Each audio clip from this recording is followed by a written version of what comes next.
Well, good morning. A few remarks. First, I'll introduce myself. I'm John Leighton. I'm a toxicologist in the Office of Hematology and Oncology Products in FDA's Center for Drug Evaluation and Research. So I have over 15 years experience in oncology in drug and biologic review, and 2 years as a primary reviewer, 7 years as a frontline supervisor, and then another 7 years as an associate director. And since the oncology office reorganization in 2011, I serve as the division director for the tox group. So I want to cover 3 points in my opening remarks here. First, what are reporting requirements? What's the expectation for reporting on these studies? Second, my experience with adverse regulatory outcomes with studies done in companion animals. And third is how would we view a safety signal that's seen in a companion animal study. So first, what are the reporting requirements? It would be my expectation that if you do a study with a clinical candidate, that it would be reported to the IND if an IND is open once a clinical protocol is submitted. There's no need to report it if there's no open clinical protocol.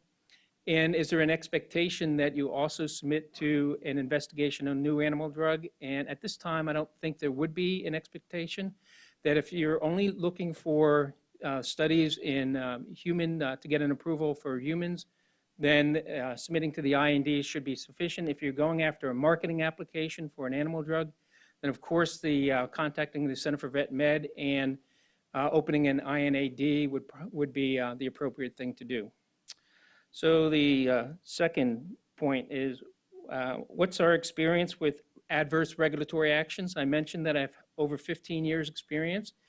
And in those 15 years, I've never seen an adverse outcome from a safety signal in a companion animal study. So I've polled all my fellow employees, and we've heard this over and over again, that the FDA is going to take a negative perception to any safety signal, and in 15 years, I've never seen it. So if somebody has an example, that doesn't say that it hasn't happened, it's just that I have no experience with it. So if anybody has a example where they can provide me where there was a negative regulatory outcome, clinical hold, additional monitoring, whatever, then you can provide it to me and I can investigate it. I have no experience with it. So the third point that I'd like to make is, how would we view any safety signal that comes out of a companion animal study? I'll point out that these studies are not done under GLP, they're done under GCP. And the second point is there's usually no concurrent controls. There may be standard of care, but in our GLP tox studies that are used to enable an IND, we have concurrent controls. These are healthy animals, not diseased animals, and so they don't have the confounding issues associated with toxicity associated with the disease versus the drug.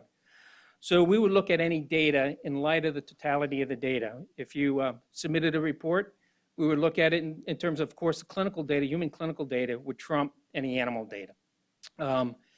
And so we would look at any adverse signal in light of the totality of the data and not just a standalone, I see this and therefore you're got big problems. So the messages that I just gave you, I've communicated these messages previously in a private conversation to one industry toxicologist. And in February of 2014, the Flint Animal Cancer Center at Colorado State University came to visit us.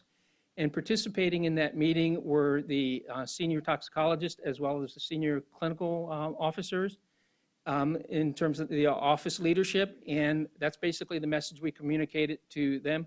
So this is not my message. This is a message that's coming out of the Office of Hematology and Oncology Products.